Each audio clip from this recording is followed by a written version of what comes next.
Que le nom du Seigneur soit béni. Quelqu'un croit-il que son Dieu est vivant ce soir? Quelqu'un croit-il que son Dieu est présent dans cette salle? Quelqu'un croit-il que son Dieu est dans son cœur ce soir? Donnons-lui une main d'acclamation ce soir. Le Dieu vivant, le Dieu puissant. C'est une saison de bénédiction pour les fils de Dieu. C'est une saison de restauration pour les fils de Dieu. Est-ce que vous le croyez ce soir? Alors poussons, poussons, poussons des cris de joie dans la présence de notre Dieu qui rend possible ces instants. Poussons des alléluia ce soir. Poussons des alléluia ce soir. Poussons des hosanna ce soir. Poussons des cris de joie ce soir. Chaque fois que l'époux se rassemble, c'est un moment de bénédiction. Est-ce que vous le croyez? Que le nom du Seigneur soit béni. Je vous invite à aller à l'écriture avec moi en Ésaïe 41. En Ésaïe 41, 10e verset. Ne crains rien, car je suis avec toi. Ne promène pas des regards inquiets, car je suis ton Dieu. Je te fortifie, je viens à ton secours. Je te soutiens de ma droite triomphante. Voici, ils seront confondus, ils seront couverts de honte. Tous ceux qui sont irrités contre toi, ils seront réduits à rien. Ils périront ceux qui disputent contre toi. Tu les chercheras et ne les trouveras plus. Ceux qui te suscitaient querelle, ils seront réduits à rien. Ils ne seront plus ceux qui te faisaient la guerre. Car je suis l'Éternel, ton Dieu, qui fortifie ta droite, qui te dit, ne crains rien, je viens à ton secours. Est-ce que vous le croyez? Est-ce que cette promesse est pour toi ce soir? Alors ne crains rien, sois libre dans la maison de Dieu. Et les mains levées, nous bénissons ton nom, notre Dieu, notre Père. Merci pour ta grâce, pour cette opportunité que tu donnes à l'épouse de se retrouver dans ta maison. Ce soir encore, tu vas bénir nos âmes, Seigneur. Ce soir encore, tu vas déverser ta présence. Ce soir encore, tu vas restaurer une âme. Ce soir encore, tu vas donner la force à quelqu'un. Parce que c'est toi qui combats pour nous. C'est toi qui mènes le combat, Seigneur. Et grâce à toi, par toi, Seigneur, nous combattons dans la victoire. Béni sois-tu, Seigneur. Bénis nos âmes ce soir. Bénis le goût de ta parole dans nos vies. Et que toute la gloire te revienne au sortir de ce moment. Merci Jésus-Christ. Amen. Amen. Est-ce qu'on peut acclamer le Seigneur ce soir? Ne t'inquiète de rien ce soir. Ne t'inquiète de rien. Lève simplement les mains et adore le Seigneur. Ne t'inquiète de rien et n'aie aucune crainte. La joie vient le matin, les problèmes du temps. Car il y a rien ami nommé Jésus qui sera toutes tes larmes. Et si ton cœur est brisé, lève juste les mains et déclare: oh, je sais le faire. Alléluia, je sais que je le pourrai. Peu importe ce qui y a sur mon chemin, ma vie est dans ses mains. Yeah. Oh, avec lui je le pourrai.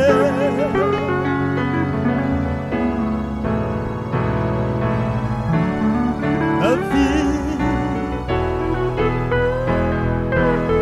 ne t'inquiète de rien, ne t'inquiète de rien, il n'y a aucune crainte. La joie vient le matin, et les problèmes ne durent qu'un temps.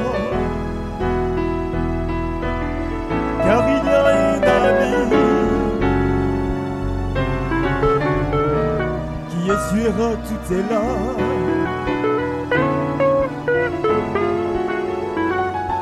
Si ton cœur est brisé, lève juste les mains, lève juste les mains et déclare, oh, je sais, je vais y arriver. Je sais que je le pourrai. Peu importe ce qu'il y a sur mon chemin, ma vie est dans ses mains. Avec Jésus, je le peux. Avec lui, je pourrai. Peu importe ce qu'il y a sur mon chemin, ma vie est dans ses mains. Oh, je louerai mon Dieu. Alléluia, je louerai mon Dieu. Peu importe ce que sera demain, ce qui me réserve, je sais que je louerai mon Dieu. Je louerai mon sauveur, je louerai mon Dieu. Je veux le louer, je louerai mon Dieu. Peu importe ce que sera demain, ce qu'il me réserve, je sais que je louerai mon Dieu. Peu importe ce que sera demain,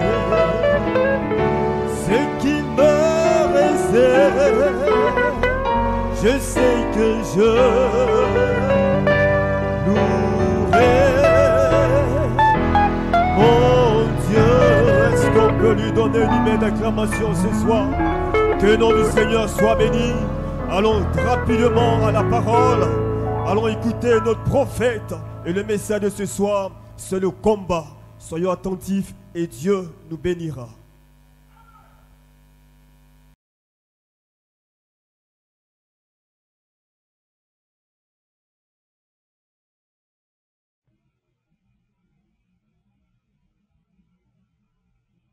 Le combat.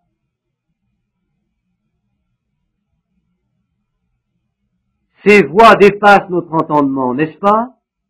Merveilleux Seigneur, qu'il est doux de mettre en lui sa confiance. Je suis absolument certain que vous avez passé un moment merveilleux ce soir. Et il y a quelques instants, en ouvrant la porte, j'ai entendu Sœur Gertie chanter ce vieux chant « Tenez ferme, 1 heure encore seulement ».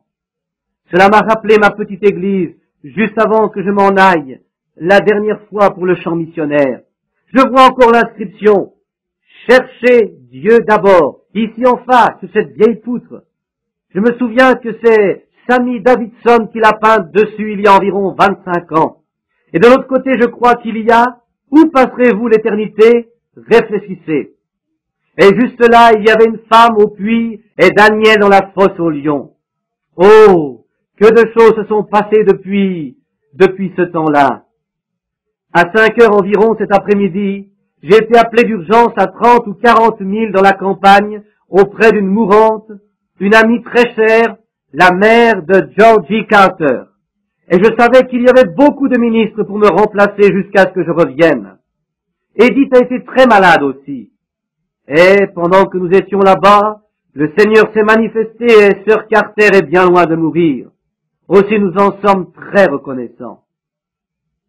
Et maintenant, c'est bientôt l'heure du service de communion. Je crois que c'est à peu près à minuit. À quelle heure avez-vous l'intention de le faire? Frère Neuville dit, quand vous voudrez, à partir de maintenant et jusqu'à 11h30, note de l'éditeur. Juste à l'heure que combien vont prendre la communion ce soir? Levez vos mains. C'est merveilleux. C'est bien. Je voudrais juste dire un mot ou deux. Je vais peut-être poser ma montre là pour 10 minutes. Dans un quart d'heure, nous commencerons le service de communion. Maintenant, l'aimez-vous? Amen. Et je sais que vous avez eu des moments extraordinaires, n'est-ce pas? Eh bien, n'est-ce pas frère Thomas Kidd et sœur Kidd qui ont parcouru tout ce chemin depuis l'Ohio? Je pense bien qu'ils sont courageux. Oh, c'est vraiment bien. J'espère que c'est enregistré et que je l'entendrai. Vous savez qu'ils n'abandonnent pas. Ils ont presque 100 ans. Mais voir des gens comme cela, c'est ce qui me donne du courage. Pensez, je suis un vieil homme, et avant ma naissance, ils prêchaient déjà l'évangile. Et voilà, je suis vieux, et eux, s'ils ne peuvent pas sortir et se faire entendre, ils prennent un enregistreur, et ils vont d'hôpital en hôpital, de maison en maison, prêchant l'évangile. C'est vraiment extraordinaire. Amen. Je suis vraiment heureux pour eux, et pour tous ceux qui se réjouissent à l'avance de ce service. Maintenant, rappelez-vous, nous allons l'annoncer maintenant, Dieu voulant aussitôt que l'église sera terminée, et paraît-il ce sera vers le 10 février, eh bien, le Seigneur voulant, nous désirons prendre au moins 8 ou 10 jours ou peut-être 2 semaines pour ces 7 sceaux de l'Apocalypse. Et nous ferons parvenir des invitations aux gens qui nous visitent des alentours, de chez nous, de façon à ce qu'ils sachent suffisamment à l'avance s'ils décident de venir. Et nous serons vraiment très heureux de vous avoir ici. Et peut-être, le Seigneur nous donnera-t-il une nouvelle manifestation de sa présence, comme il le fit la dernière fois quand nous expliquions les 7 âges de l'Église. Si vous voulez prier pour quelqu'un, ne m'oubliez pas, car j'en ai vraiment besoin. Maintenant, je suis vraiment honteux de vous prendre ces 10 ou 15 minutes pour vous dire quelques mots avant de commencer, mais courbons la tête juste un moment. Seigneur Jésus, un jour, la bataille sera terminée. Il n'y aura plus de malades pour qui prier. Il n'y aura plus de pécheurs qui se repentiront. Mais Père, alors que ce jour est ce qu'il est, travaillons pendant qu'il y a de la lumière. Car l'heure vient où personne ne pourra plus travailler. Maintenant, pendant quelques instants, Seigneur, je me sentirais mal à l'aise si je ne le faisais pas, si je finissais l'année sans dire encore quelques mots. Aide-moi, Père, je te prie, à dire quelque chose qui mette du courage au cœur de ton peuple. Que nous puissions quitter cet endroit ce soir, après avoir pris le souper du Seigneur, et réaliser que dans le souper du Seigneur, nous puisons de la force. Israël prit d'abord la communion en Égypte et marcha 40 ans sans user les chaussures ni les vêtements. Et sur 2 millions de personnes, il n'y en avait aucune qui soit faible quand ils quittèrent le désert. Seigneur, souvenons-nous-en ce soir, alors que nous nous approchons de ce grand moment. Nous t'en prions au nom de Jésus. Amen. Si je prenais le sujet sur lequel j'avais écrit pour commencer cet après-midi, nous serions encore là à 5 heures du matin. Frère Neuville dit, ce serait d'accord, frère Branham, note de l'éditeur. Mais je veux simplement lire une parole de merci. Éphésiens, chapitre 6, verset 12. Et juste pendant un moment pour nous encourager. Car nous n'avons pas à lutter contre la chair et le sang, mais contre les dominations, contre les autorités, contre les princes de ce monde de ténèbres, contre les esprits méchants dans les lieux célestes. Les esprits méchants dans les lieux célestes. Et je voudrais en tirer un contexte, ou plutôt un texte de 10 à 15 minutes. Je voudrais l'appeler le combat. Un combat est une épreuve de force. Et nous, quand nous avons l'épreuve de force, nous avions l'épreuve de force, les Indiens allumaient un feu. Ils mettaient tant d'hommes de ce côté-ci de la corde, tant d'hommes de ce côté-ci, et la lutte de la traction à la corde, l'épreuve de force, tirait dans le feu ceux qui perdaient. Et maintenant, nous savons qu'il y a beaucoup de choses qui pourraient illustrer pendant quelques minutes l'idée de lutte. Mais pendant ces minutes, je vais vous parler rapidement du plus grand combat qui puisse exister. Le combat entre l'Église et Satan. Et nous voulons parler de la grande force de Dieu dans son Église. Maintenant, ce grand combat dure depuis de nombreuses années. Il a commencé au ciel, et Satan fut précipité sur la terre, et devint alors l'ennemi du peuple de Dieu. Et depuis, il a employé toutes ses forces et toute sa stratégie pour essayer de tirer le peuple de Dieu au travers du feu, ou dans son feu. Et nous savons que celui qui a la plus grande puissance, c'est Dieu. Et Dieu donna à son peuple la meilleure chose qu'il puisse donner pour combattre Satan. Et c'est sa parole. Maintenant, parce que la parole est Dieu, et qui est plus fort que Dieu? Ainsi, la parole est Dieu, et la parole devient notre force. Dieu, dans son Église, devient la force de cette Église, pour tirer Satan dans son propre feu qu'il a fait. Et la lutte à la corde continue. Maintenant, Jésus a dit en Marc 16, « En mon nom, ils chasseront les démons. » Maintenant, je sais que c'est un vieux dicton que les gens... Il y a un vieux dicton, et il n'est pas si vieux que cela. Les gens ne croient plus aux démons. Mais ce qu'il faut faire, à mon avis, c'est connaître son ennemi. Et connaître son ennemi est s'entraîner pour le combat que vous aurez quand vous le rencontrerez. Et connaissez-le, connaissez sa force, puis entraînez-vous pour le combat que vous aurez quand vous le rencontrerez. Car une chose est certaine, vous le rencontrerez. Aussi, entraînez-vous pour le combat. Maintenant, s'entraîner pour un combat, c'est exactement comme pour un boxeur. Il va rencontrer son ennemi là-bas dans le combat pour lutter. Un bon combattant, généralement, connaît et étudie son adversaire. Il étudie ses coups, il sait où il vise, s'il se penche en avant ou en arrière, s'il est droitier, s'il est gaucher, il étudie tout cela. Et alors, s'il est un bon combattant vif, on lui procure un partenaire de combat qui se battra exactement comme se battra son adversaire, pour qu'il connaisse tous ses coups quand il sera face à lui. Et je pense que c'est une bonne chose pour les chrétiens de faire cela. C'est bien. Et maintenant, si vous voulez commencer à vous entraîner, commencez avec Jean 3,16, la règle d'or. Commencez donc avec cela, et cela va vous amener sur le ring. Et ensuite, entraînez-vous pour les coups de chaos, parce que vous allez en avoir besoin. Tout le monde sait cela. Il faut vous entraîner à frapper votre ennemi. Et Dieu se sert toujours de sa parole. Nous devons nous rappeler que Dieu se sert de sa parole pour vaincre ses ennemis. Si Dieu avait pu penser ou avait pu donner à son peuple quelque chose de mieux pour vaincre l'ennemi, il l'aurait fait. Aussi, comme je dis toujours, quand Dieu prend une décision, c'est la meilleure qui soit. Il ne change jamais ses décisions. Ainsi, la première décision que Dieu donna à son peuple dans le jardin d'Éden pour combattre l'ennemi, c'était sa parole. Ils étaient fortifiés par sa parole. Et maintenant, l'ennemi va étudier notre stratégie avec la parole.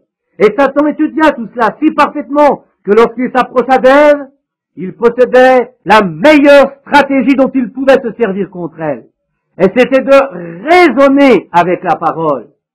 Maintenant, vous ne voudrez jamais raisonner avec la parole de Dieu. Croyez-la seulement. N'essayez pas de l'expliquer, n'essayez pas de la définir. Vous ne pouvez pas définir Dieu, et Dieu est la parole. Elle est faite pour être crue. Et c'est notre force d'accepter simplement la parole. Et tout le monde sait qu'une graine dans un bon terrain produira selon son espèce. Et nous prenons simplement la parole. Et maintenant, Ève commença à s'arrêter pour raisonner quand elle lui cita la parole. Dieu a dit, vous n'en mangerez pas, car le jour où vous en mangerez, vous mourrez. Oh, Satan était toujours d'accord avec elle. Il dit, certainement, c'est cela. Mais il dit, tu vois, tu as besoin d'une nouvelle lumière. Quelque chose d'un peu différent de ce que Dieu a dit. Et si tu le fais, tu seras simplement un peu plus intelligente. Tes yeux s'ouvriront.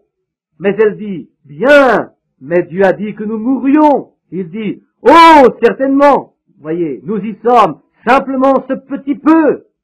Certainement, vous ne mourrez pas. Mais Dieu a dit que vous mourriez, et c'est terminé. Et c'est cela qui a brisé cette corde de lutte, et qui a tiré toute la race humaine dans la mort. Parce que Ève écouta un raisonnement contre la parole de Dieu. Maintenant, c'est une honte qu'elle l'ait fait, mais c'est fait. Mais maintenant, nous sommes toujours fortifiés, et ceci dans le Seigneur Jésus. Nous savons que Dieu nous a donné sa meilleure protection, simplement se confier en sa parole. Vous savez que beaucoup disent que le diable n'existe pas.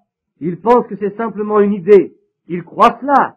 Et il y a des gens qui croient que le Saint-Esprit est une bonne idée et que le diable en est une mauvaise. Mais si vous voulez le remarquer, lorsque la Bible parle du Saint-Esprit, elle dit, lorsque lui, le Saint-Esprit sera venu. Et lui est un pronom personnel. Voyez-vous? Ainsi lui est une personne.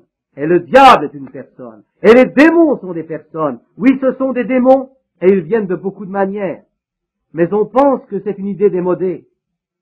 Un homme discutait ici avec moi il y a quelques semaines. Il dit, savez-vous ce que vous faites? Quand vous dites une chose aux gens, vous leur mettez cette idée dans la tête. Vous ne faites que leur changer leur façon de penser. J'ai rencontré la même chose exactement en Inde une fois, avec ces 5 hommes qui étaient là. C'était, je crois, le plus grand auditoire auquel j'ai jamais parlé, un auditoire d'un demi-million de personnes debout. Et je le saisis par le discernement dans l'esprit. Et ils ont vu le Saint-Esprit appeler les gens, les appeler parmi les auditeurs, et leur dire différentes choses et saisir leurs pensées. Les rajas, les 5 hommes dirent, il lit dans la pensée. Après un moment, 5 ou 6 étaient déjà passés dans la ligne de prière, arrive un aveugle. Il était complètement aveugle. Ses yeux étaient blancs comme ma chemise. Et je dis, voici un aveugle, tout le monde peut voir qu'il est aveugle. Et je dis, si je peux l'aider, je vais le faire. Mais la seule façon de le faire est par un don, en disant peut-être quelque chose qu'il a fait. Et ceci vous donnera la pensée que si Dieu sait ce qu'il a fait, il peut certainement savoir ce qu'il va faire. Aussi je dis, maintenant, en le regardant, je dis, c'est un adorateur du soleil. Il y a 20 ans qu'il est aveugle. Et quand l'interprète le dit, c'était bien cela. Je dis, il est marié, et sa femme est plutôt petite. Et il a 2 fils, l'un de 7 ans à peu près et l'autre de 9 ans. C'était tout à fait exact. J'ai donné leur nom, ce que c'était. Alors de l'auditoire, là où étaient les gens, arriva ce murmure, c'est mental. C'est quelque chose de psychique qui permet de lire dans leurs pensées. Alors je pensais, Seigneur, veux-tu m'aider? J'ai besoin de ton aide, Seigneur. Ces gens sont en train de cataloguer cela comme de la télépathie. Et ce n'en est pas. Tu le sais, Seigneur. Pourtant, je vais leur donner ce verset où Jésus dit qu'il ne fait rien avant que le Père ne lui montre. Et alors, je me tournai vers l'homme pour le regarder encore. Je le vis là, au-dessus, dans une vision, avec une vue aussi bonne que la mienne. Je pensais, maintenant c'est le moment. Je dis, cet homme est un adorateur du soleil et il est devenu aveugle. Et je dis, maintenant il y a des prêtres musulmans, il y a les prêtres des chiites et des djinns et des différentes sortes de religions, Bouddha. Maintenant cet homme désire recevoir la vue. On peut dire qu'il adorait la création plutôt que le Créateur. Je le crois aussi. Mais nous sommes ici ce soir. Je dis, et aujourd'hui nous sommes allés, j'ai été reçu dans le temple des djinns où il y avait des gens de 17 religions différentes pour m'interroger et tous étaient contre Christ. Tous. Et je dis, maintenant, et beaucoup d'entre vous, hommes, étiez là-bas. Maintenant, si nous avons tort de croire en Christ, cet homme désire avoir raison. Et certainement le Dieu de la création qui a fait le monde est le seul qui puisse lui rendre la vue. C'est logique. Et je dis, maintenant si quelqu'un de vous ici, l'islam ici est la principale religion, si le prêtre musulman veut venir et lui rendre la vue, alors je suivrai l'islam, ou si le prêtre de Bouddha veut venir et lui rendre la vue. Mais que le Dieu qui l'a créé, le Dieu de quelqu'un, quelque part, car il doit exister, nous ne pouvons pas avoir de création sans créateur, et il faut un créateur pour créer la vue dans ces yeux-là. Il y a 20 ans qu'il est aveugle à force de regarder le soleil, pensant qu'il irait au ciel s'il le faisait. L'homme avait fait cela par ignorance. Je dis, vous prêtre de Bouddha, que feriez-vous? Vous changeriez simplement sa manière de penser. Vous diriez qu'il a tort. Car eux, ils adorent leurs ancêtres disparus. Et je dis, maintenant vous penseriez, vous diriez qu'il avait tort, mais que feriez-vous? Vous changeriez sa façon de penser. Et je dis, que feraient les musulmans? Ils changeraient sa façon de penser. Les chiites, les djinns, etc. Ils changeraient sa façon de penser. Je dis, nous avons la même chose aux États-Unis. Les méthodistes veulent que tous les baptistes deviennent méthodistes. Et les pentecôtistes veulent faire de tous les méthodistes des pentecôtistes. C'est un changement de pensée. Mais ce n'est pas ce dont nous parlons. Nous parlons de Dieu, le Créateur. Et je dis, certainement le Créateur parlerait. Et maintenant, je n'aurais pas dit cela si cette vision n'avait pas été là. Certainement pas. Et maintenant, je dis, maintenant, si celui que nous reconnaissons pour Dieu vient lui redonner la vue, et je dis, et maintenant qu'un prêtre, un raja, un saint homme, ou n'importe qui que ce soit vienne lui rendre la vue, et je suivrai votre philosophie. Vous avez fait un converti. Et je n'ai jamais vu un groupe de gens aussi silencieux. Voyez, personne ne le fit. Et je dis, pourquoi ne dites-vous rien maintenant? La raison de ce silence, la voici. Vous ne pouvez pas le faire, ni moi non plus.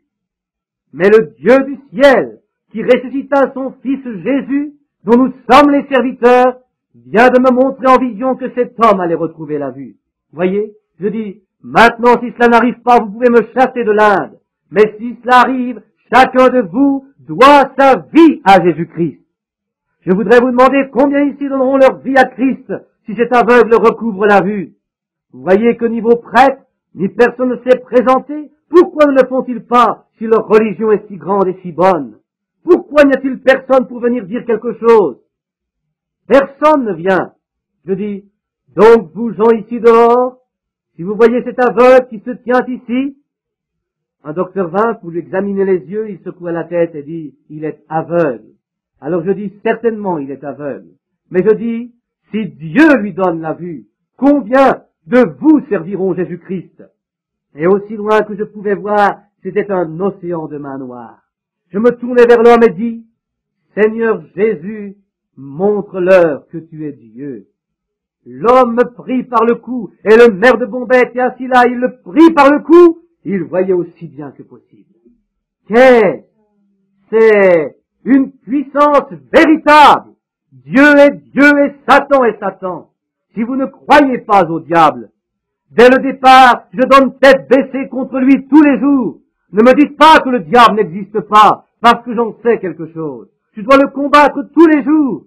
C'est pourquoi je sais que Satan existe. Et quand vous le rencontrez, il faut que vous soyez exercés, pas exercés à la psychologie ni aux études, mais exercés par le Saint-Esprit. La puissance de Dieu dans sa parole pour la rendre manifeste. Je connais votre ennemi. Oh, comme il est cruel! Comme j'aimerais pouvoir rester là un moment et pouvoir m'étendre là-dessus, reprendre la Bible et vous y montrer un homme qui le rencontra face à face. Comment dans la lutte contre l'ennemi, il se fortifiait par la parole de Dieu. Noé en fit l'expérience et il savait que Dieu lui avait dit qu'il pleuvrait. Et la lutte était entre la science et la parole de Dieu. La science disait, cela ne peut pas arriver. Dieu disait, cela arrivera. Amen. Cela existe de la même manière aujourd'hui. Cela va arriver. Cela arrive. Il y a des démons. Mais Jésus les chassa. Et il donna à son Église l'autorité pour le faire. Vous chasserez les démons en mon nom. Un jour, il chassa 7 démons d'une jolie femme. Et il a dit, quand un esprit malin est sorti d'un homme, il s'en va dans les lieux arides, puis il revient amenant 7 autres démons avec lui. Maintenant, ceci montre que si l'homme était débarrassé des démons, quelque chose qui était en lui était sorti. Maintenant, quand le démon sort, c'est pour Dieu une occasion d'entrer. Aussi, quand il sort, laissez entrer le Saint-Esprit. Ne le laissez pas comme cela. Si vous vous repentez seulement et que vous continuez, alors vous allez être pire que jamais. Mais prenez cet endroit où Satan vivait autrefois et qu'il occupait, emplissez-le du Saint-Esprit de Dieu. Et vous aurez la force de la parole de Dieu en vous, manifeste, et vous chasserez les démons. La lutte continue, les lumières du soir brillent, le Saint-Esprit de Dieu est présent.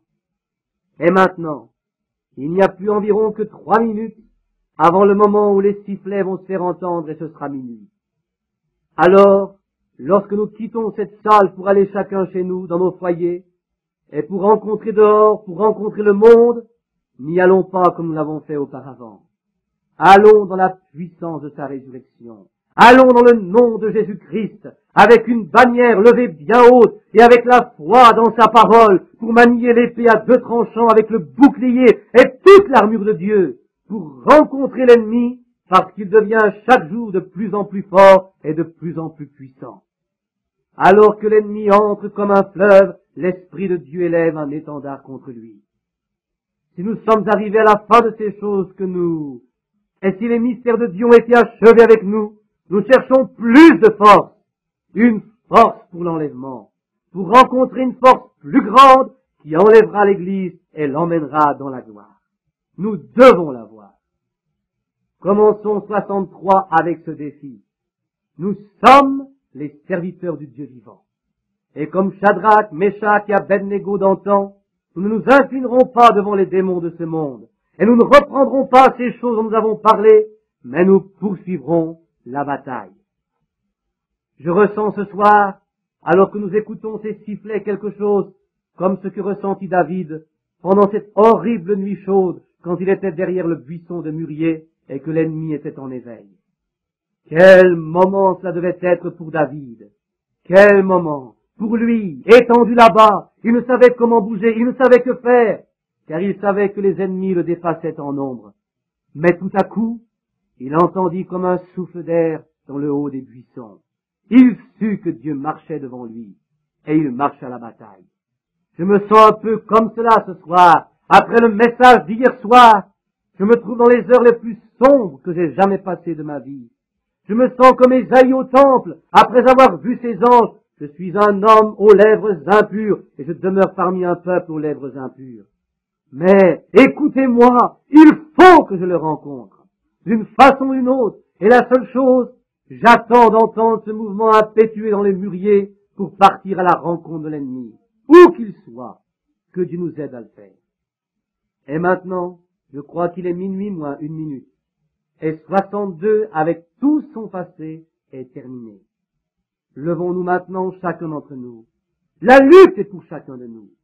Paul dit, oubliant ces choses qui sont du passé, toutes ces erreurs de l'année dernière, je cours vers le but pour remporter le prix de la vocation céleste.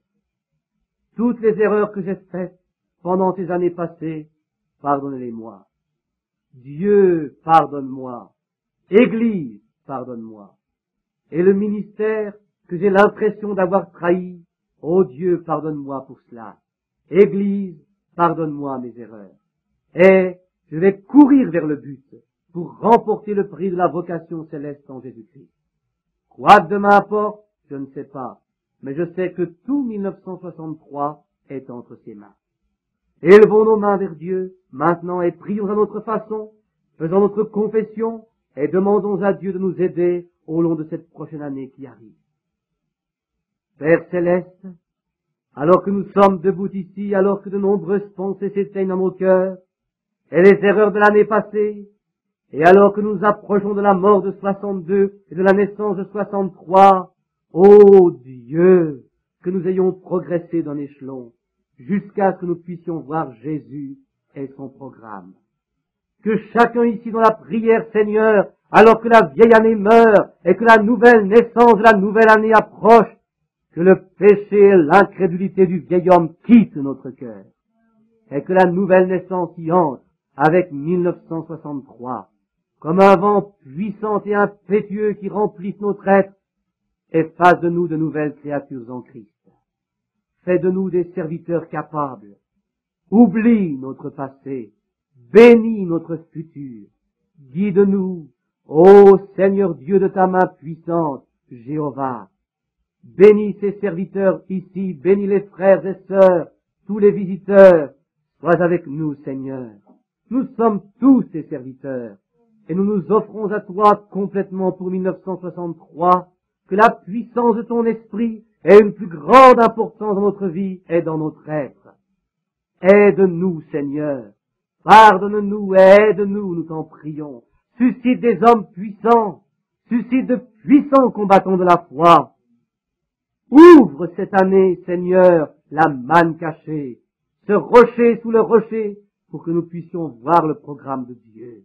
Coiffe la pyramide de notre vie, Seigneur, que ces bénédictions grandes, saintes et magnifiques tombent sur nous, que la puissance de la résurrection soit manifestée. Seigneur, comme nous te remercions ce soir, nous t'appartenons, nous nous donnons complètement à toi, Seigneur. Alors que je m'en vais là-bas, ne sachant ni où, ni comment, ni ce que je ferai, je sais, Dieu Tout-Puissant, que tu me guideras, moi, ton serviteur inutile, pour que je puisse être employé pour l'honneur et la gloire du Tout-Puissant. Accorde-le, Père. Reçois nos prières, bénis nos efforts, guéris les malades et les affligés, à la fois spirituellement et physiquement, et fais de nous tes serviteurs. Nous sommes l'argile, tu es le potier. Forme-nous chacun à ta manière, pour que nous puissions nous ajuster tous ensemble avec Jésus-Christ comme des membres de son corps. Car nous le demandons au nom de Jésus, pour lui et pour l'Évangile. Amen et Amen. Merci, divin Père.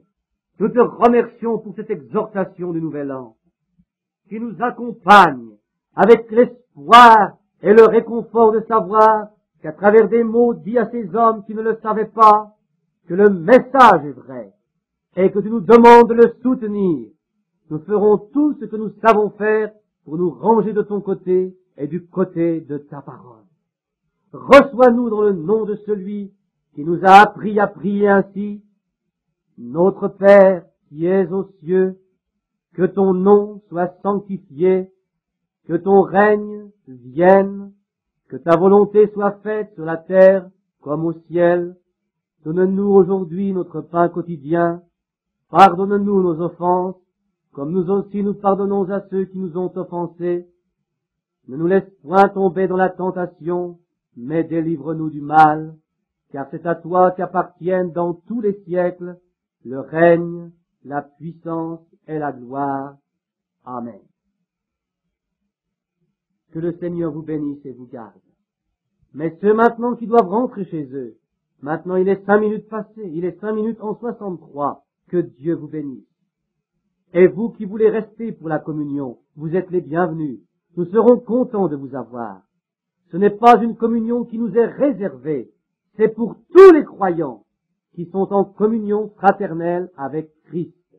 Vous pouvez rester et prendre la communion avec nous. Et la raison pour laquelle nous faisons cela, c'est parce que c'est la première chose à faire lorsque nous partons en voyage. Et Israël, avant de commencer son voyage, tua l'agneau, mangea les herbes amères et entreprit le voyage. Et je pensais, comme c'est à propos ce soir, l'agneau a été immolé, il a été préparé, c'est la fête, et il est minuit. C'est à minuit, vous savez, qu'il mangeait. Faisons de même. Vous qui désirez rester avec nous, et vous préparez pour le voyage à venir qui se prépare, nous serons heureux de vous avoir. Dieu vous bénisse. Et ceux qui doivent partir maintenant, vous pouvez rentrer chez vous, et le Seigneur soit avec vous, jusqu'à ce que nous nous rencontrions de nouveau. Amen. Les autres peuvent s'asseoir, et nous allons commencer la communion. La sœur va... Très bien, monsieur. Jusqu'à ce que nous nous retrouvions au pied de Jésus, nous nous retrouvions, Dieu soit avec vous, jusqu'à ce que nous nous retrouvions. Chantons encore, pendant que nous attendons que ceux qui doivent partir soient sortis. Nous pourrons être au calme, et alors ceci est une chose très solennelle. Dans un moment, je vais vous lire les Écritures, quelque chose qui est vraiment bien. Et maintenant, chantons encore. Jusqu'à ce que nous nous retrouvions, serrons la main de quelqu'un. S'il y a quelque chose de mal dans votre vie, s'il y a quelqu'un ici à qui vous avez fait du mal, allez à lui et arrangez cela. Jusqu'à ce que nous nous retrouvions, Dieu, que le pianiste vienne au piano, s'il vous plaît. Avec vous jusqu'à ce que nous nous retrouvions. Jusqu'à ce que nous nous retrouvions au pied de Jésus, jusqu'à ce que nous nous retrouvions, Dieu soit avec vous, jusqu'à ce que nous nous retrouvions. Il prend soin de vous, au soleil ou dans l'ombre, il prend soin de vous. Chantons encore, il prend soin de vous, il prend soin de vous, au soleil ou dans l'ombre, il prend soin de vous. N'est-ce pas beau? Chantons-le encore pendant qu'on fait silence. Fermez simplement vos yeux. De vous, il prend soin de vous, au soleil ou dans l'ombre, il prend soin de vous.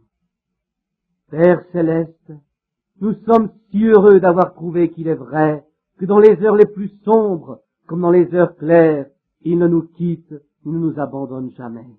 Nous sommes si heureux de ce que notre confiance soit bâtie sur rien moins que le sang de Jésus avec ses mérites. Nous ne nous confions pas, Seigneur, dans la réputation de ce monde. Nous avons confiance, nous ne nous confions pas même dans la plus douce disposition, mais nous nous appuyons complètement sur le nom de Jésus. Comme nous te remercions, Père. Maintenant, nous allons obéir à l'une des peu nombreuses règles que tu nous as laissées. L'une était le baptême, l'autre la communion, et la troisième le lavage des pieds. Ô Dieu, nous nous approchons solennellement, sachant que l'agneau est l'agneau de la Pâque. Le grand voyage dans le désert est devant tes enfants. Le sang doit être d'abord appliqué sur le linteau de la porte, avant que l'agneau pascal puisse être pris. Dieu, examine nos cœurs maintenant. Le sang est-il là, Seigneur? S'il n'y est pas, nous te prions de l'appliquer maintenant, effaçant nos péchés, les couvrant, et ils seront loin de nous, Seigneur, les péchés de ce monde. Que nous puissions être saints et présentables devant notre Père, alors que nous venons prendre le corps et le sang répandu de notre agneau, le Fils de Dieu, notre Sauveur. Sonde nos cœurs alors que nous lisons, Père, puis fais-nous tiens, car nous le demandons au nom de l'agneau, Jésus-Christ. Amen. Dans le livre des Corinthiens, le 11e chapitre, je désire lire quelques versets en commençant au 23e verset. Je lis ceci, c'est Paul qui parle à l'église de Corinthe. Car j'ai reçu du Seigneur ce que je vous ai enseigné, c'est que le Seigneur Jésus, dans la nuit où il fut livré, prit du pain. Et après avoir rendu grâce, le rompit et dit, ceci est mon corps qui est rompu pour vous, faites ceci en mémoire de moi. De même, après avoir soupé, il prit la coupe et dit, cette coupe est la nouvelle alliance en mon sang, faites ceci en mémoire de moi, toutes les fois où vous en boirez. Car toutes les fois que vous mangez ce pain, ou que vous buvez cette coupe, vous annoncez la mort du Seigneur jusqu'à ce qu'il vienne. C'est pourquoi, celui qui mangera le pain ou qui boira la coupe indignement, sera coupable envers le corps et le sang du Seigneur. Que chacun donc s'éprouve soi-même, et qu'ainsi il mange du pain et boive de la coupe, car celui qui mange et boit sans discerner le corps du Seigneur, mange et boit un jugement contre lui-même. C'est pour cela qu'il y a parmi vous beaucoup d'infirmes et de malades, et qu'un grand nombre dorment. Si nous nous jugions nous-mêmes, nous ne serions pas jugés. Mais quand nous sommes jugés, nous sommes châtiés par le Seigneur, afin que nous ne soyons pas condamnés avec le monde. Ainsi, mes frères, lorsque vous vous réunissez pour le repas, attendez-vous les uns les autres. Si quelqu'un a faim, qu'il mange chez lui, afin que vous ne vous réunissiez pas pour attirer un jugement sur vous. Je réglerai les autres choses quand je serai arrivé. Oui, je pense que ce moment est le plus solennel. Il est aussi écrit que lorsque la communion fut donnée pour la première fois et le lavage des pieds, que nous ne pouvons pas faire ce soir car nous n'avons pas d'eau. L'eau est complètement coupée. Nous n'avons même pas de commodité dans les toilettes parce qu'ils ont dû arranger cela le mieux qu'ils ont pu pour que nous ayons le service ce soir. Mais nous allons faire comme ils firent. Je crois que c'est Luc qui le dit. Ils chantèrent un cantique puis sortirent. Savez-vous ce que ceci représente? Savez-vous qu'au commencement, quand cet ordre fut donné d'abord à Israël, là-bas en Égypte, ils étaient en route vers la terre promise? Et c'est ce que nous ressentons ce soir, que nous sommes sur la route de la terre promise. Et le voyage est devant nous. Et ils avaient un signe, que lorsque l'ange de la mort passait, il devait avoir du sang sur la porte, ou alors le fils aîné ou l'aîné des enfants de cette maison mourrait. L'idée et le vrai sens étaient d'abord de mettre du sang sur la porte.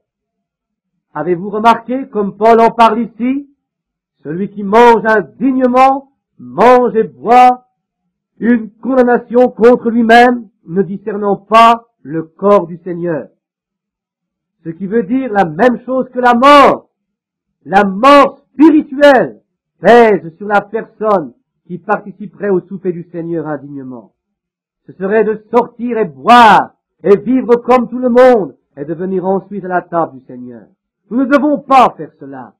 Maintenant, lavons nos cœurs et nos mains et nos esprits de pensées mauvaises, de façon à venir à la table du Seigneur saint et avec respect, car nous savons que nous nous lions à notre sacrifice Jésus-Christ, qui est notre seul salut. Et maintenant ce soir, voici la façon dont nous faisons ceci. Un des anciens se tient là, frère Zabel. Et je crois, frère Zabel, ce soir, si vous voulez bien, appelez d'abord de l'estrade, pour que ces personnes puissent venir de l'estrade, et former votre première ligne ici, si vous voulez. Maintenant, frère Zabel va vous diriger dans un moment, aussitôt que nous aurons demandé la bénédiction sur la communion. Ce pain cachère fait par un chrétien est sans levain. Et si vous remarquez, quand vous le mettez dans la bouche, il est très rugueux pour être amer. Il est ridé, brisé. Il signifie le corps brisé et rompu de notre Seigneur Jésus. Oh, quand j'y pense simplement, j'ai l'impression que mon cœur va s'arrêter. Quand je pense qu'il fut meurtri et frappé, l'innocent Fils de Dieu. Savez-vous pourquoi il fit ceci? Parce qu'il était coupable. Il devint moi, un pécheur, pour que par sa grâce, je puisse devenir semblable à lui, un Fils de Dieu. Quel sacrifice! Courbons la tête. Dieu très saint, j'ai dans ce plat de métal ce soir, ce pain qui représente le corps brisé, meurtri, frappé de notre Seigneur. Quand le prophète s'écria, il fut blessé pour nos transgressions, meurtri pour nos iniquités. Le châtiment qui nous donne la paix est tombé sur lui, et par ses meurtrissures nous sommes guéris. Oh, comme nous nous rappelons cela, Seigneur, alors que je me lie à ce sacrifice ce soir, ainsi que cet auditoire, Seigneur, à ce sacrifice, afin que nous nous souvenions de notre Seigneur, de sa mort et sa flagellation, et de tout ce qu'il supporta pour nous, alors que nous mettons ce pain dans notre bouche. Dieu, nous sommes un peuple indigne. Nous ne sommes pas dignes d'une chose aussi simple. Alors, Seigneur, que ta sainteté, ta présence et ton sang nettoient nos cœurs. Alors que nous recevons ce repas, puissions-nous prendre la résolution dans notre esprit de le servir constamment, nuit et jour, tous les jours de notre vie. Maintenant, sanctifie ce pain pour l'usage qui lui est destiné. Nous le demandons au nom de Jésus. Amen. Et je tiens ceci dans mes mains. Après environ 33 ans de service auprès de mon Seigneur. Et j'ai honte de moi-même. Mais je pense, que ferais-je si j'avais vraiment 2 gouttes de son sang dans mes mains ce soir? Qu'en ferais-je? Mais vous savez, selon son opinion, j'ai eu encore plus que cela ce soir. Ce qui a été racheté par son sang, son Église. Aussi, quand je tiens ce pain et le jus de ce raisin, je pense à ceci. Il a dit, je ne boirai plus du fruit de la vigne jusqu'à ce que j'en boive à nouveau avec vous dans le royaume de mon Père. Et remarquez qu'après que la guerre du péché soit finie, la première chose que nous faisons quand nous touchons l'autre côté, c'est de prendre la communion, le souper du Seigneur. Et courbons la tête maintenant, pendant que nous bénissons ce vin. Notre Père céleste, quand je pense que je tiens ce vin ici, qui représente le sang de Jésus, que mes péchés ont disparu dans le flot de ce sang, ils sont jetés dans la mer de ton oubli pour être oubliés à jamais. Et avec ce sang, un garçon mourant était un jour couché dans un hôpital, et tu m'as sauvé. Ô Dieu, comme je te remercie, Seigneur. Et donne-moi la charge, par le Saint-Esprit, de conduire ces gens au calvaire et de leur montrer le chemin de la maison. Merci, Père. Et maintenant, sanctifie ce vin pour l'usage qui lui est destiné. Et que tous ceux qui prennent part à ce sacrement ce soir reçoivent la force spirituelle et physique pour le voyage qui est devant nous, car nous le demandons au nom de Jésus. Amen. La communion est servie à la congrégation. Il y a un espace Être là et regarder les familles venir, c'est de cette façon que ce sera un jour. Famille par famille, rang par rang, groupe par groupe, un par un, quand nous le rencontrerons, quel moment merveilleux. Quand toutes ces vies humaines qui ont été sur terre, qui ont cru en lui, qui se sont confiées en lui, se rencontreront là-bas ce jour-là. Est-ce que ce ne sera pas merveilleux? Nous ne pouvons pas faire le lavage des pieds aujourd'hui à cause de l'eau. Nous n'avons pas suffisamment de commodités actuellement, mais nous pensons qu'elles seront bientôt installées. Ils travaillent bien et vite au nouveau tabernacle. En quelque sorte, je pense qu'il est très à propos d'avoir la communion le premier jour de l'année, comme cela, à cette heure. Maintenant, vous qui n'êtes pas de cette ville, conduisez bien prudemment demain en rentrant chez vous. Que Dieu vous accompagne. Et vous ici de ce pays, que Dieu soit avec vous et vous aide. Et maintenant, le Seigneur voulant, je dois partir pour cette prochaine réunion bientôt en Arizona, puis Dieu voulant, je serai de retour avec vous pour les 7 sauts, comme je l'ai promis. Je désire certainement vos prières. J'ai vraiment besoin de vous. Aussi, n'oubliez pas de prier pour moi. Et que tout aille bien pour vous. Et j'apprécie certainement votre présence et comment vous avez écouté ce que je vous ai dit dans l'Évangile.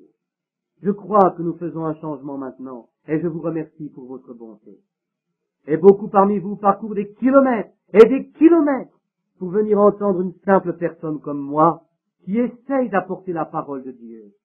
Je suis sûr que vous êtes venus pour écouter quelque chose de plus important que moi, car je n'ai rien à présenter. Je n'ai ni éducation, ni personnalité, il n'y a rien en moi. Alors, quand je vois des gens parcourir des centaines de kilomètres, rester debout et attendre ici à 2 heures du matin, ce n'est pas pour quelque chose que j'ai, c'est Christ. Je suis si heureux que vous l'aimiez, et je l'aime aussi. Et ensemble nous l'aimons. Et parce que nous l'aimons, nous n'aurons jamais à nous séparer. Nous pouvons être séparés pour un peu de temps ici, alors que le temps passe, mais nous serons réunis. C'est mon ambition d'essayer de mener les gens à cet endroit. Et maintenant, commençant la nouvelle année, je ne veux pas vous dire heureuse année. Je veux vous dire Dieu vous bénit. Et s'il le fait, c'est tout ce dont nous avons besoin pour l'année qui vient. Et je crois qu'il le fera. Et maintenant, nous allons essayer pendant cette nouvelle année, s'il m'épargne, s'il vous épargne par sa grâce, j'espère être un meilleur pasteur l'année prochaine que je n'ai été cette année. J'espère être un meilleur serviteur de Christ. J'essaierai de toutes mes forces de vivre plus près, plus fidèle, pour apporter le message. Comme il me le donne, je vous l'apporterai du mieux que je pourrai. Je ne retiendrai rien de ce qu'il désire que je vous donne. Je ferai tout ce que je saurai faire. Et je sais que vous ressentez la même chose. Vous sentez que nous désirons tous travailler ensemble maintenant, car les lumières du soir se voilent et le soleil se couche. La terre se refroidit, et nous savons que spirituellement l'Église se refroidit et que les réveils sont terminés. Nous ne savons pas ce qui va arriver, mais nous nous confions dans le Seigneur pour cela, quoi qu'il arrive. Et maintenant, comme quelquefois je veux que vous vous rappeliez que le tabernacle, ici, a un des plus grands pasteurs qu'il y ait dans le monde, frère Orman Neville. Un homme de Dieu, un homme de bien. Et pendant mon absence, frère Neville s'occupe de tout exactement comme j'aime que ce soit. Les administrateurs, les diacres, etc. doivent rester à leur tâche comme ils le font. Et ceci est notre quartier général. C'est ici que nous demeurons. Billy Paul ne viendra pas avec moi. Il n'y sera que pour la réunion et reviendra ici. Le travail est tout accompli ici exactement de la même façon. Je vais simplement là-bas, cela ne veut pas dire que je vous quitte. Je m'en vais simplement, comprenez-vous? C'est une vision. Je ne sais pas ce que cela veut dire. J'ai confiance et je crois que ce sera pour l'avancement de toute l'Église. Et je sais que c'est mieux pour nous tous si nous suivons les directives du Seigneur. C'est tout ce que nous savons faire. Ce n'est pas facile pour moi. Je me souviens qu'autrefois j'ai dû aussi m'éloigner de l'Église. Certains d'entre vous qui sont là depuis longtemps s'en souviennent comme j'avais du mal à le faire. J'aime les gens. Quand j'étais un petit garçon, je n'étais pas aimé. Personne n'avait d'affection pour moi quand j'étais petit. Et moi, quand je trouvais quelqu'un qui m'aimait, je pensais que j'aurais voulu mourir pour lui. Et maintenant, parce que quelqu'un vous aime, parce que quelqu'un prend soin de vous, un jour, je grimpais à un poteau et mon crochet a glissé sur un vieux poteau de cèdre, et le nœud était haut. Je l'ai accroché avec mon éperon, et je me suis retourné. Je suis tombé de 15 pieds de haut, et j'ai accroché mon bras. Une femme a crié, et elle s'encourageait en quelque sorte. J'ai toujours aimé cette femme, car elle s'inquiétait de moi. Elle était quelqu'un qui s'inquiétait des autres. Et moi, j'ai toujours pensé, ceux qui s'inquiètent de moi, je les aime. Et ici, il y a quelque temps, j'étais en ville, je pensais aux jours passés et à ce que Dieu a fait pour moi. Et certainement, je l'apprécie. Et je vous remercie pour votre affection et votre amour fraternel. Et je n'essayerai jamais de mal vous diriger. Ce sera toujours le droit chemin, autant que je le sache. Et vous pouvez témoigner que je ne dis jamais rien de moi-même. C'est toujours Jésus-Christ. Voyez, j'ai essayé de me tenir aussi près de la parole que je savais le faire, de vous conduire et de vous guider vers cet endroit. Et je vous remets maintenant aux mains de Frère Neville, d'abord entre les mains de Dieu, et ensuite aux soins de Frère Neville, pour être le pasteur de cette église et garder l'héritage jusqu'à ce que je puisse avoir cette réunion et revenir vers vous à nouveau. Confiant qu'à ce moment-là, je pourrai vous apporter une grande révélation de Dieu qui fera tressaillir tous les cœurs et glorifiera l'Église de Dieu. Nous prenons habituellement la communion, je ne veux rien dire de plus. Vous savez ce que je ressens. Je crois que nous devrions chanter tout de suite ce chant. Ma foi, regarde à toi, agneau du calvaire. Et tandis que nous sommes debout et chantons, serrons-nous la main les uns les autres et disons, Dieu vous bénisse. Ma foi, regarde à toi, Sauveur divin, entends ma prière et efface toutes mes fautes. Je suis tout à toi. Maintenant, levons les mains vers lui. Ma foi, regarde à toi, agneau du calvaire, Sauveur divin, entends ma prière et efface toutes mes fautes. Oh, qu'à partir de ce jour, ce soit tout à toi. Jusqu'à ce que nous nous retrouvions, que nous nous retrouvions au pied de Jésus, jusqu'à ce que nous nous retrouvions, que Dieu soit avec vous, jusqu'à ce que nous nous retrouvions. Jusqu'à ce que nous nous retrouvions, que nous nous retrouvions au pied de Jésus, jusqu'à ce que nous nous retrouvions, que nous nous retrouvions, Dieu soit avec vous, jusqu'à ce que nous nous retrouvions. Courbons la tête maintenant. Frère Neville, voudriez-vous prier alors que nous nous séparons?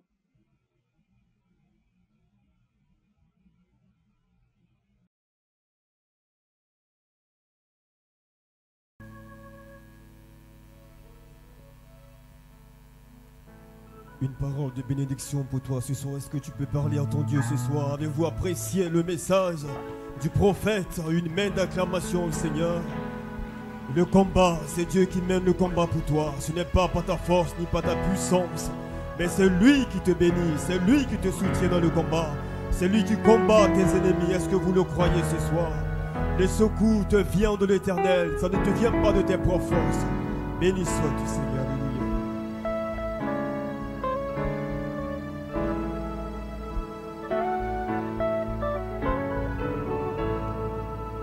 Tu peux parler à ton Dieu ce soir maintenant. Tu peux parler à ton Dieu dans ce combat qui se dresse sur ton chemin. Quel est l'obstacle qu'il y a sur ton chemin ce soir? Tu peux parler à ton Dieu ce soir. La victoire est pour toi. Le succès est pour toi. La victoire est pour toi. Nous combattons dans la victoire. Nous avons vaincu par le sang de l'agneau et par la parole de Dieu. Tu peux parler à ton Dieu. Tu peux ôter de ton chemin tout ce qui est forme d'obstacle, tout ce qui est contraire à la voix de Dieu dans ta vie. Regarde simplement aux promesses de Dieu.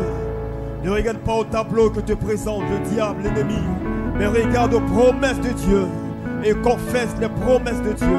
C'est un combat. Il faut confesser les promesses de Dieu. Il faut confesser ce que Dieu t'a promis devant la réalité. Alléluia.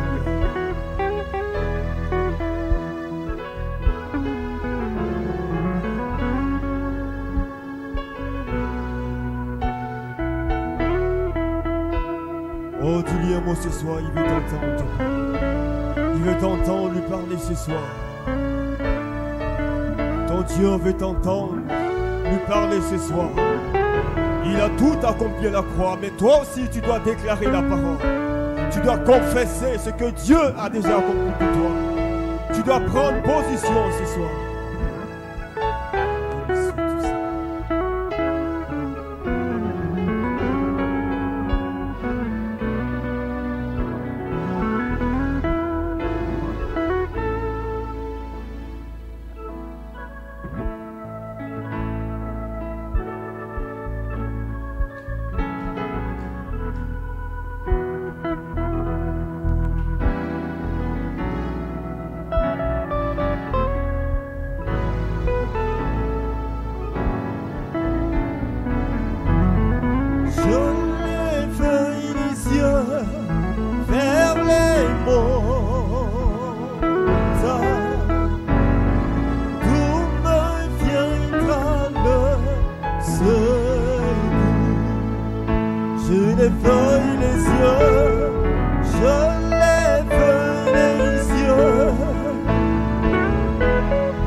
Quelqu'un doit le déclarer ce soir.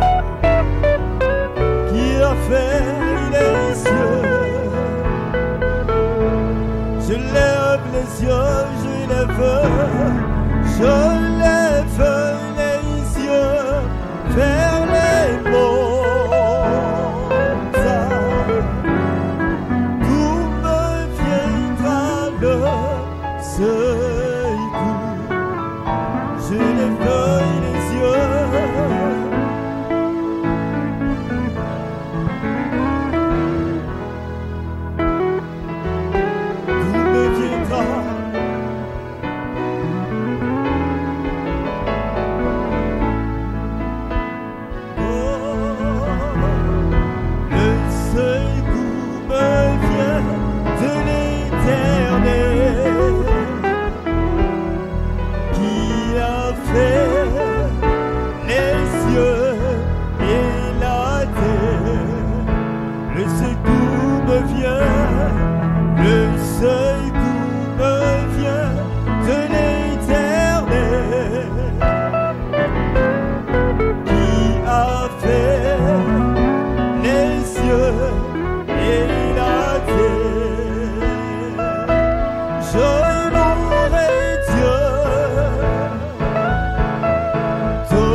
d'être avec nous.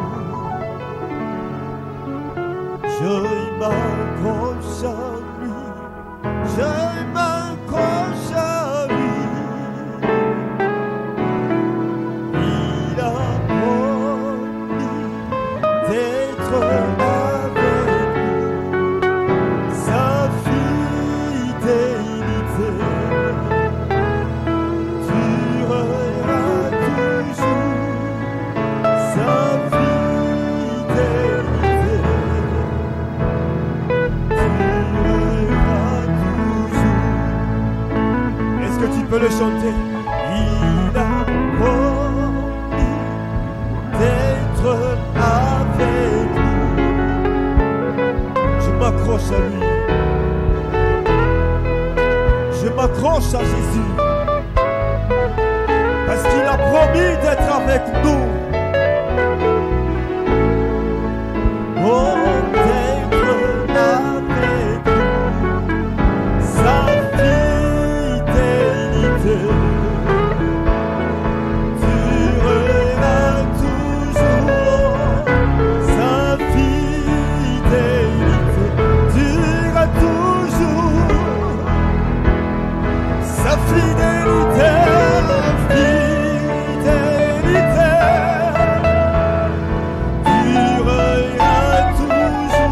toujours. Sa fidélité durera toujours. Sa fidélité. Jésus est fidèle. Il est fidèle, sa fidélité durera toujours. Sa fidélité durera toujours. Il est fidèle, fidèle, durera toujours. Il est fidèle, sa fille durera toujours. Il est fidèle.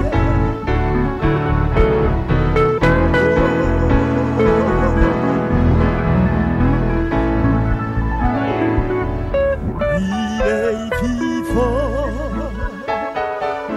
il est vivant, Jésus, oui, je sais qu'il est vivant. Amen, oh, il est vivant, toujours vivant, Jésus, vivant, je sais qu'il est vivant. Oh, il est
que ce soit, élève son nom, bénis son nom.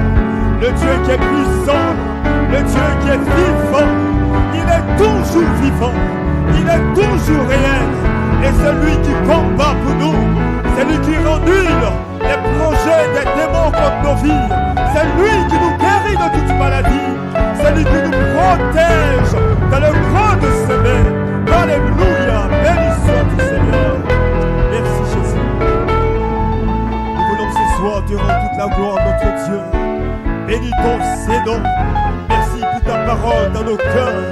Merci au Dieu pour ce message plein de révélation, ce message plein de puissance, oh Dieu.